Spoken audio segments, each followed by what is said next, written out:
ಬೆಂಗಳೂರು ನಮ್ಮ ಆವಿಷ್ಕಾರ್ ನ್ಯೂಸ್. ಪೋಷಕರು ಬೈದಿದ್ದಕ್ಕೆ ಸಿಟ್ಟಾಗಿ ಮನೆ ಬಿಟ್ಟು ತೆರಳಿದ್ದ ಮಕ್ಕಳು ಪೊಲೀಸರ ಪ್ರಯತ್ನದಿಂದ ಕೊನೆಗೆ ಮರಳಿ ಮನೆ ಸೇರುವಲ್ಲಿ ಯಶಸ್ವಿಯಾಗಿದ್ದಾರೆ. 13 ವರ್ಷದ ಬಾಲಕಿ 9 ವರ್ಷದ ಬಾಲಕನನ್ನು ಪೋಷಕರು ಟ್ಯೂಷನ್ಗೆ ಹಾಕಿದ್ದರು. ಆದರೆ ಮಕ್ಕಳು ಟ್ಯೂಷನ್ಗೆ ಹೋಗುವುದಿಲ್ಲ ಎಂದು ಹಠ ಹಿಡಿದಿದ್ದರು. ಮಕ್ಕಳ ಹಠ ಮಾಡಿದ್ದಕ್ಕೆ ಸಿಟ್ಟಾದ ಪೋಷಕರು ಅವರಿಗೆ ಬೈದಿದ್ದರು.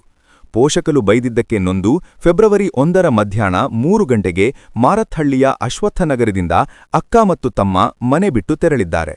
ಬಾಲಕಿ ಮನೆಯಿಂದ ತೆರಳುವಾಗ ಆಧಾರ್ ಕಾರ್ಡ್ ಹಿಡಿದುಕೊಂಡಿದ್ದಳು. ಬಾಲಕಿಗೆ ಆಧಾರ್ ಕಾರ್ಡ್ ಇದ್ದ ಕಾರಣ ಸರ್ಕಾರಿ ಬಸ್ನಲ್ಲಿ ಉಚಿತ ಪ್ರಯಾಣ ಮಾಡಿದ್ದಾಳೆ. ಬಸ್ಸಿನಲ್ಲಿ ಇವರಿಬ್ಬರು ಶಿವಮೊಗ್ಗ, ಚಿತ್ರದುರ್ಗ ಸೇರಿದಂತೆ ಹಲವೆಡೆ ಸುಟ್ಟಾಟ ನಡೆಸಿದ್ದಾರೆ. ಮಕ್ಕಳು ಮನೆಯಿಂದ ನಾಪತ್ತೆಯಾದ ಬೆನ್ನಲ್ಲೇ ಪೋಷಕರು ಎಚ್ಎಎಲ್ ಠಾಣೆಯಲ್ಲಿ ಕಾಣೆಯಾದ ಬಗ್ಗೆ ದೂರು ನೀಡಿದ್ದರು.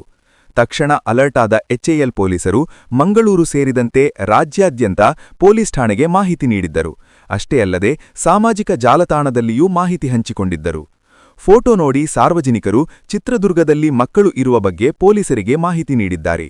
ತಕ್ಷಣವೇ ಚಿತ್ರದುರ್ಗ ಪೊಲೀಸರು ಮಕ್ಕಳಿದ್ದ ಸ್ಥಳಕ್ಕೆ ತೆರಳಿ ಅವರನ್ನು ಠಾಣೆಗೆ ಕರೆತಂದು ಎಚ್ಎಎಲ್ ಠಾಣೆಗೆ ಮಾಹಿತಿ ನೀಡಿದ್ದಾರೆ.